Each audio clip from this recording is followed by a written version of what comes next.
Assalamu alaikum students. Beta, I hope all of you are doing fine. Okay, in today's lecture, beta, I'm going to discuss with you your difficulties regarding using Zoom. आप में से बहुत सारे बच्चे कह रहे हैं कि हमें Zoom यूज़ करते करते हुए हमें प्रॉब्लम हो रहा है, ठीक है। हमें कुछ समझ नहीं आता या कोई हमें इश्यूज़ हैं। What are those issues? क्या प्रॉब्लम हो रहा है आपको Zoom यूज़ करते हुए? मोहम्मद, सबसे पहले आप बताइए मुझे, आप कुछ कह रहे थे लास्ट टाइम। मैम प्रॉब्लम ये है कि जस्ट ऑडियो से ना वो एक तो जो है वो लेक्चर का सही टेम्पो नहीं बनता। जस्ट ऑडियो सुनने में जो है वो सही समझ भी नहीं आती। और मैं तो यही कह रहा था कि अगर आप स्क्रीन शेयर करें, वीडियो शेयर करें और उसके साथ चाहे आप अपनी वीडियो ना शेयर करें लेकिन जो हैंड आउट्स आप हमें देती हैं उनकी स्लाइड्स आप शो करें तो ज़्यादा बेस्ट होगा। बेटा, स्लाइड्स तो मैं शो कर सकती हूँ, बट प्रॉब्लम इज़ कि मैं Zoom से ट्राई जब करती हूँ स्क्रीन शेयरिंग की, फॉर इंस्टेंस मैं अभी आप लोगों के साथ स्क्रीन शेयर करने लगी हूँ जैसे, ठीक है। तो ये Zoom जो है इस पे मेरा नहीं होता, स्क्रीन शेयर नहीं होती यूजुअली। ठहरे मैं आपके साथ, देखिए इस पे एरर आ जाता है। मैं इसके साथ जब भी ट्राई करती हूँ स्क्रीन शेयरिंग की तो ये एरर दे रहा है। स्क्रीन शेयरिंग तो मैं खुद भी चाह रही हूँ कि आपके साथ स्क्रीन शेयरिंग हो जाए ताकि आप लोग जो हैं इसको थोड़ा सा मैं जो आपको समझा रही होती हूँ उसमें से आप इजीली उसको समझ सकें, या स्लाइड्स जो मैं आपको सेंड की हैं मैंने स्लाइड्स बनाकर, वो यूज़ हो सकें। लेकिन इसका कोई इशू है, समझ नहीं आ रही कि क्या इशू है।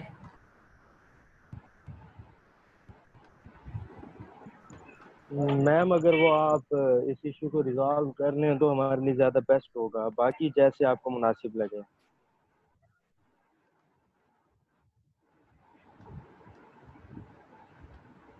इशू को रिजॉल्व करने की कोशिश तो कर रहे हैं, लेट्स सी कि ये होता है कि नहीं रिजॉल्व होता, क्योंकि चाह मैं भी ये रही हूँ कि आपके साथ स्क्रीन शेयरिंग हो। स्क्रीन शेयरिंग इज़ मेरे लिए भी क्वाइट इजी है स्क्रीन शेयरिंग करना।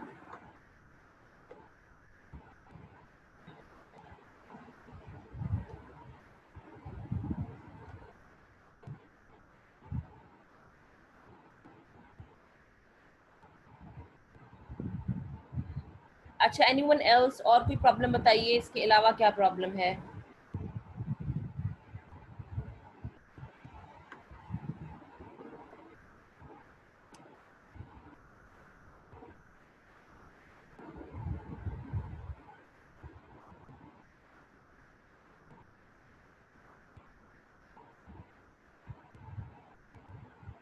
जी स्टूडेंट्स, मैं आपसे पूछ रही हूँ बेटा, इसके अलावा कोई इशू है तो बताइए कि समझ नहीं आ रहा, कोई प्रॉब्लम हो रही है। मोहम्मद तो कब चले कहते हैं कि मोहम्मद से इसके ही हैज़ इशू कि उसको जो है वीडियो के बगैर नहीं समझ आता। उसका कुछ हम सोल्यूशन निकालते हैं। उसके अलावा आप लोग बताइए।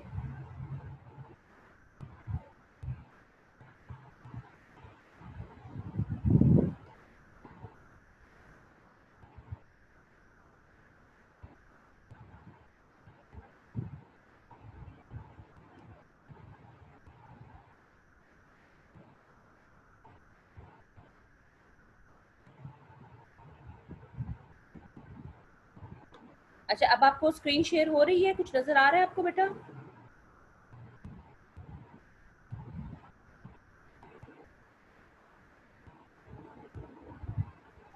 No ma'am. नहीं नज़र आ रही अभी स्लाइड्स जो हैं?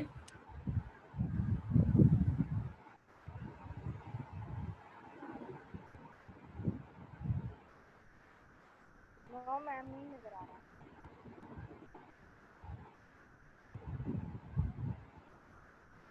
हाँ जी, अब? नो मैम, कुछ भी नहीं नजर आ रहा। नहीं हो रहा, नो देखा मैम, ना, अभी तक तो कुछ नजर नहीं। इसमें इशू है, स्क्रीन शेयरिंग फेल्ड आ जाता है। आई डोंट नो इसमें क्या इशू है, मुझे समझ नहीं आ रही है।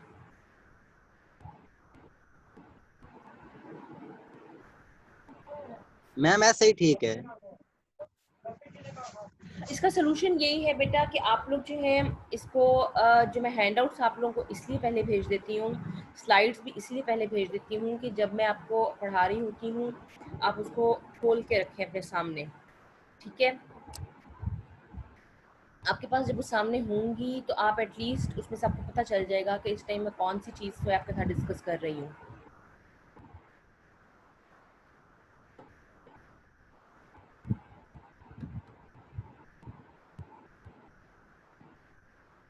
उसके अलावा ये है कि आपके ये लेक्चर्स जो हैं अब ये यूट्यूब पे भी अपलोड हो जाते हैं। उसमें से आपको कोई मतलब आपका मिस हो जाए ड्यूरिंग लेक्चर, कोई बात समझ ना आए, तो आप यूट्यूब से भी जो है इसको ले सकते हैं, ठीक है। और किसी बच्चे ने मुझे कोई ऐसा इशू नहीं बताया है, दैट्स ग्रेट, इट मीन्स के there is no such problem, ज़्यादा कोई प्रॉब्लम नहीं है। Let's move towards our next topic, that is perpetual reading strategies. We are done with preliminary reading strategies. इसमें से जो थी strategies हमारी वो हम कर चुके हैं। Can somebody tell me what were the preliminary reading strategies? आपने देखी हैं, पढ़ा था, हैंडआउट्स को देखा था जो मैंने आपको दिए थे या नहीं?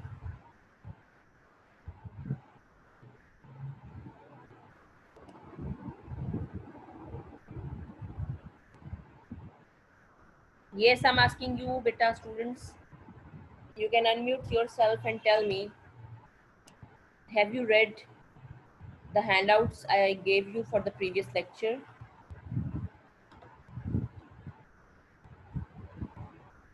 बेटा आपको कैसे समझ आएगा अगर आप लोग जो हैं पढ़ेंगे नहीं, प्रीवियस लेक्चर को देखेंगे नहीं?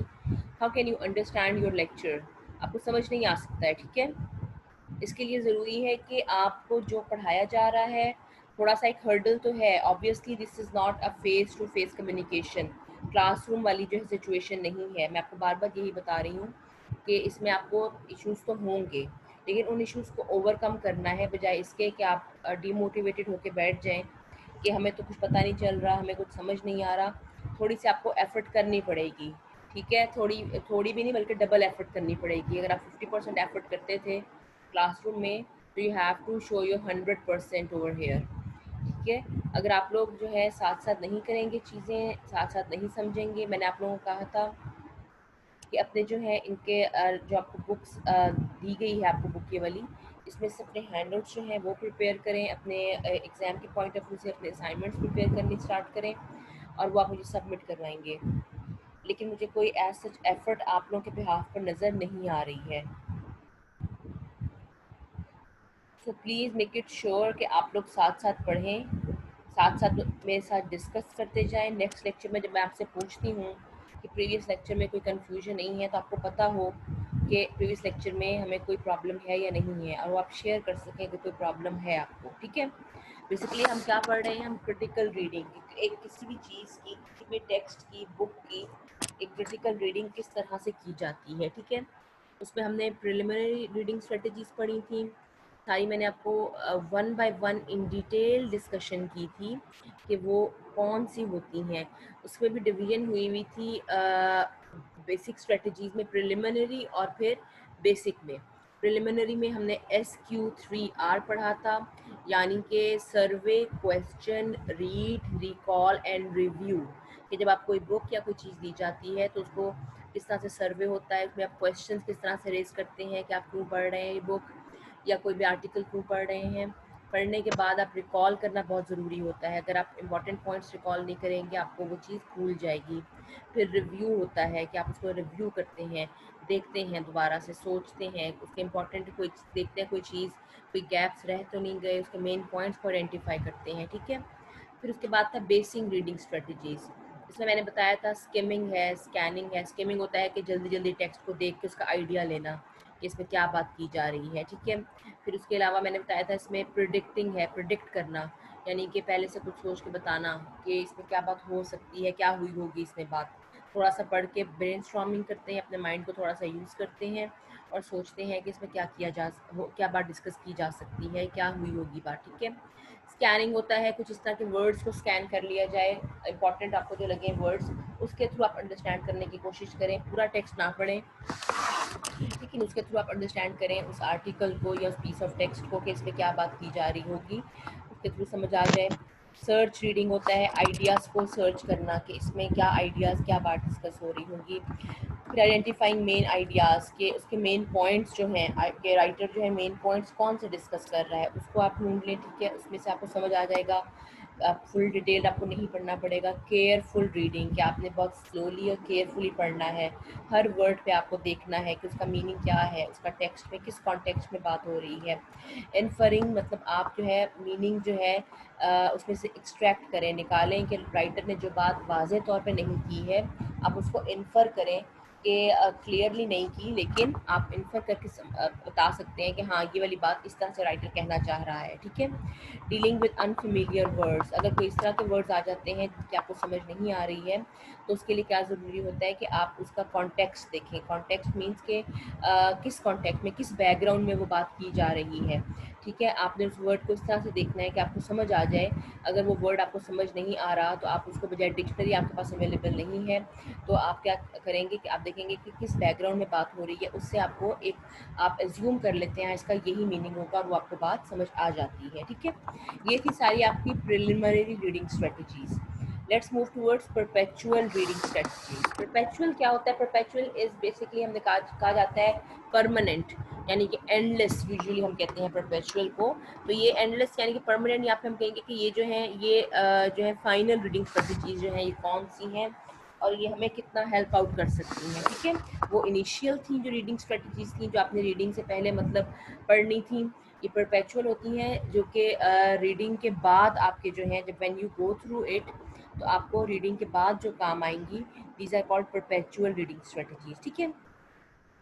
पहली बात क्या है? First thing is keeping a word journal. Keeping a word journal is a very good way to study, review and remember words, ठीक है। आपने क्या करना होता है कि वर्ड जर्नल, जर्नल क्या होता है कि जिस तरह एक डिक्शनरी होती है या कोई भी चीज़ जिससे आप कुछ रिकॉर्ड कर सकें, ठीक है। कोई भी इस तरह की चीज़, आप अपनी एक डायरी लें, उस डायरी में को क्या करें, अपने पास रखें, उसमें जो है एक स्पायरल नोटबुक हो जाती है, कुछ भी you can keep to yourself, ठीक है। और आपने क्या करना है कि उसको उसमें अपने जो भी इंपॉर्टेंट आपको वर्ड्स लगें वो लिखते जाएं, इंपॉर्टेंट फ्रेजेस लगें, कोई सिनोनिम इंपॉर्टेंट लग रहा है, कोई सेंटेंस इंपॉर्टेंट लग रहा है, वो उसमें लिखते जाएं। इससे क्या होगा कि आपको बाद में जो है जब आप उस बुक को दोबारा आप देखना चाहें तो आपको क्या है, या किसी भी आर्टिकल को, उन वर्ड्स और फ्रेजेस की आपको ऑलरेडी अंडरस्टैंडिंग क्लियर होगी, ठीक है, और आपको समझने में ज़्यादा प्रॉब्लम नहीं होगी, ठीक है। इन्होंने यहाँ पर एक एग्जाम्पल दी हुई है 4 ग्रिड स्टेशन यानी कि 4 सेक्शन ग्रिड की, कि आप सेक्शंस बना सकते हैं, लिख सकते हैं कि वर्ब है, नाउन है, क्या है, फिर कोई वर्ड है तो उसके आगे मीनिंग्स लिख सकते हैं सेक्शंस बनाकर, ठीक है। तो this is called keeping your word journal.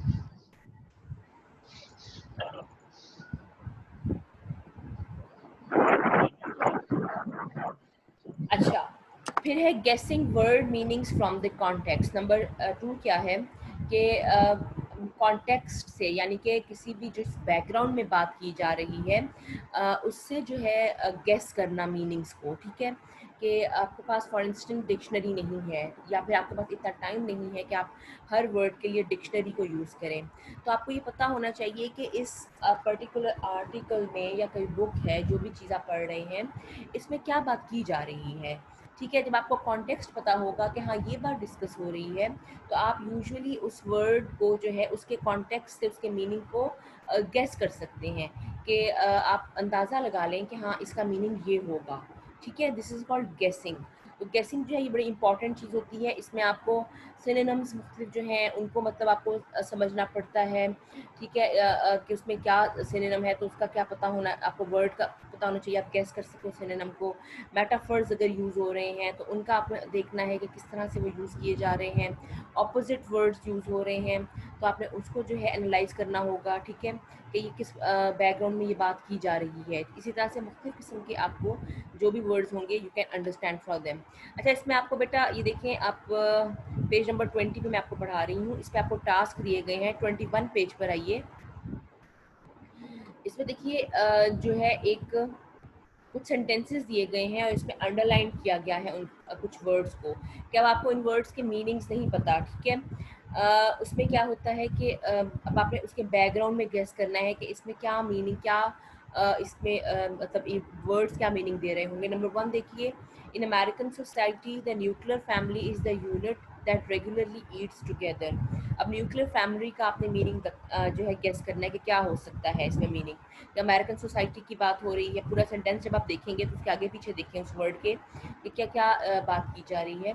तो अमेरिकन सोसाइटी में आप सोचेंगे कि न्यूक्लियर फैमिली क्या हो सकती है। न्यूक्लियर फैमिली ये क्या न्यूक्लियर जो साइंटिस्ट हैं उनकी फैमिली है, वो लोग क्या साइंटिस्ट इकट्ठे बैठ रहे हैं और साइंटिस्ट की बात की जा रही है, वो इकट्ठे बैठे तो उनको फैमिली कहा जा रहा है और वो इकट्ठे खाते हैं, रेगुलरली ईट टुगेदर। कोई ग्रुप ऑफ साइंटिस्ट हैं, कौन है ये न्यूक्लियर साइंटिस्ट हैं, किस तरह से हैं। आप न्यूक्लियर फैमिली का ये मीनिंग लगा सकते हैं, आपको समझ आ सकती है इस चीज़ की कि हाँ ये मीनिंग है इसका, ठीक है। सेकेंड सेंटेंस देखिए, physical games demand from the players intelligence, stamina and courage. Stamina को अंडरलाइन किया गया, प्लेयर्स की बात हो रही है, ठीक है। तो प्लेयर्स से आप ये अंदाज़ा कर सकते हैं कि प्लेयर को ज़ाहिर इंटेलिजेंट भी होना चाहिए एक फ़िज़िकल गेम के लिए, उसके अंदर स्टेमिना भी होना चाहिए, उसके अंदर करेज भी होनी चाहिए। इंटेलिजेंस के उसको मेंटली तौर पे हर वक्त प्रेजेंट हो, उसको पता हो, ठीक है। करेज मीन्स कि उसके अंदर जो है बहादुरी हो। इससे आप अंदाज़ा लगा लेंगे कि स्टेमिना का क्या मीनिंग हो सकता है। स्टेमिना का हो सकता है कि क्या उसके अंदर इतना स्टेमिना या इतनी उसके अंदर एक बर्दाश्त करने की सलाहियत है कि वो चीज़ों को जो है अपने ऊपर ईज़िली उनको जो है ले सके, मतलब वो स्ट्रॉन्ग से स्ट्रॉन्ग सिचुएशन को भी जो है वो हैंडल कर सके। स्टेमिना वो होता है जो आपको हेल्प आउट करता है हैंडल करने में। यहाँ से आप अंदाज़ा लगा सकते हैं कि स्टेमिना का क्या मीनिंग होगा, ठीक है। Acquaintances, next देखिए third, acquaintances can come to cocktail parties but only relatives may come to Sunday meals in British culture। अब देखिए ब्रिटिश कल्चर में वो कह रहे हैं, उन्होंने acquaintances वर्ड अंडरलाइन किया है। अब आपको इसका मीनिंग नहीं आता कि acquaintances का क्या मतलब है, थोड़ा सा आप सेंटेंस दोबारा पढ़ेंगे कि acquaintances can come to cocktail parties but only relatives may come to Sunday meals in British culture के ब्रिटिश कल्चर में जो है रिलेटिव्स जो है। अब उस वर्ड को आप देखें कि बाकी सेंटेंस आप पढ़ेंगे उस वर्ड को छोड़ के कि रिलेटिव्स जो है संडे मील्स में रिलेटिव्स आ सकते हैं, ठीक है, ब्रिटिश कल्चर में सिर्फ। लेकिन जो कॉकटेल पार्टीज होंगी, जो कि पार्टीज होती हैं, उनके उस पर एक्वेंटेंसेस भी आ सकते हैं, लेकिन संडे को सिर्फ रिलेटिव्स आएंगे। तो आप इससे अंदाज़ा करें कि अगर रिलेटिव्स संडे को आ रहे हैं तो एक्वेंटेंसेस मीन्स कि जानने वाले लोग, बाकी लोग, दोस्त हो गए, जैसे आपके जानने वाले हो गए, कॉलीग्स हो गए। तो एक्वेंटेंसेस यहाँ पे आ जाता है कि रिलेटिव्स के अलावा जो लोग होंगे उनको एक्वेंटेंसेस कहा जाता है। अब आप बैकग्राउंड से रिलेटिव से देखिए, रिलेटिव से आपने इसका कंपैरिजन किया है और आपको समझ आ गई है कि रिलेटिव्स अगर संडे मील पे आ सकते हैं, संडे को खाने पे आ सकते हैं, तो पार्टीज जो दूसरे हैं उसमें सिर्फ एक्वेंटेंसेस आ सकते हैं, ठीक है। तो इससे क्या हो गया कि जो आपके जानने वाले लोग, फ्रेंड्स, कॉलीग्स वगैरह, ठीक है। Cultural rules determine every aspect of food consumption. The people who eat together are a social unit. अब देखिए कल्चरल रूल्स डिटरमिन कि एक कल्चर के रूल जो है वो बताते हैं फूड कंजम्पशन का हर एस्पेक्ट को जो है डिस्क्राइब करते हैं। जो लोग इकट्ठे खाते हैं वो एक इकट्ठा सोशल यूनिट बनाते हैं, ठीक है। फूड कंजम्पशन, अब कंजम्पशन को अंडरलाइन किया है। अब यहीं से आपको देखिए इसके बैकग्राउंड ही इस तरह का दिया गया है, आपको समझ आ जाना चाहिए। फूड कंजम्पशन कंज्यूम से है कि कंज्यूम किस तरह से फूड को किया जाता है, वो किस तरह से फूड को यूज़ किस तरह से करते हैं लोग, उसको किस तरह से इस्तेमाल में लाते हैं। तो ये कल्चरल रूल्स, किसी भी कल्चर के रूल जो हैं बताते हैं, ठीक है। ये बेटा डिफरेंट ये एग्जांपल दी हुई हैं, you can go through them. आप इसमें देखिएगा इसमें से कि ये किस तरह से बैकग्राउंड में आपने चलना है, ठीक है। फिर आइए आप नेक्स्ट बता रहे हैं कि जो उन्होंने दोबारा आके एक और टास्क दिया है 21 पेज पे, सेंटेंसेस कुछ दिए हुए हैं कि उसमें मीनिंग अंडरलाइन वर्ड्स के देखें। कहते हैं उसको आप देख लीजिए कि वो वर्ब है, नाउन है या एडजेक्टिव है।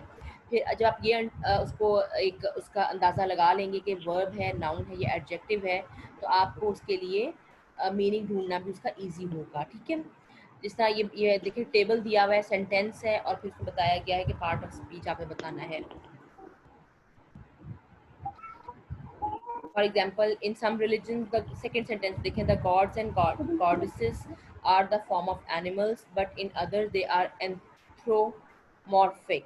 अब देखिए आपको एंथ्रोमॉर्फिक का अगर मीनिंग नहीं आता तो अब आपने देखना है कि किस तरह से जो है सेंटेंस को यूज़ किया जा रहा है और किस तरह से इसमें जो है किया जा रहा है कि इन सम रिलीजन। बेटा प्लीज़ ये अपनी आपको म्यूट रखिए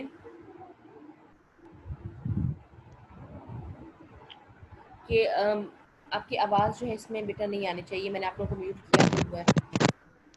please mute yourself. Salman Raza, Ayesha Javed. जो बच्चे लेट आते हैं, अब देखिए इतने सारे लेक्चर ऑलमोस्ट एंडिंग पे है और बच्चे कुछ अब ज्वाइन कर रहे हैं। अदनान आप अटेंडेंस मेंटेन कर रहे हैं?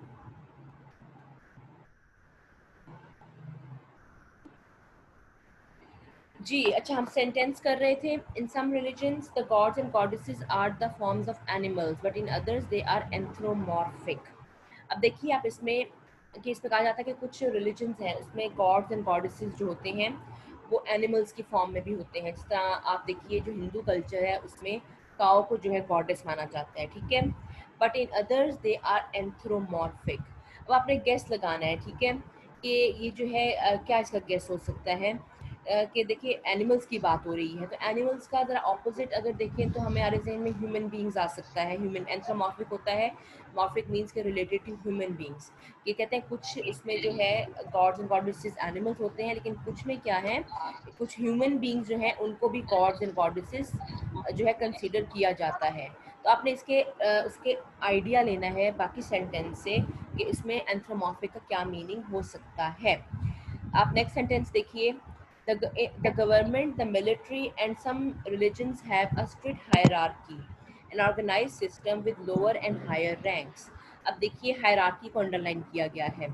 आपने नेक्स्ट जो हायरार्की के बाद जो लिखा गया है, an organize system with lower and higher ranks, कि लोअर और हायर रैंक से ही आपको अंदाज़ा हो जाना चाहिए कि हायरार्की का क्या मीनिंग है। मतलब कि जिसमें रैंक्स बना दिए जाएं कि लोअर रैंक से ऊपर के रैंक्स की तरफ जाएं। कि गवर्नमेंट में मिलिट्री में भी देख लें, पहले लेफ्टिनेंट होगा, फिर कैप्टन होता है, देन इज़ मेजर, फिर लेफ्टिनेंट कर्नल, फिर कर्नल। ठीक है, तो ये इसको हम कहते हैं ये हायरार्की है कि जैसे जैसे जो है रैंक बढ़ता जाएगा तो उसका स्टेटस भी जो है बढ़ता जाता है लोअर रैंक्स और हायर रैंक्स में।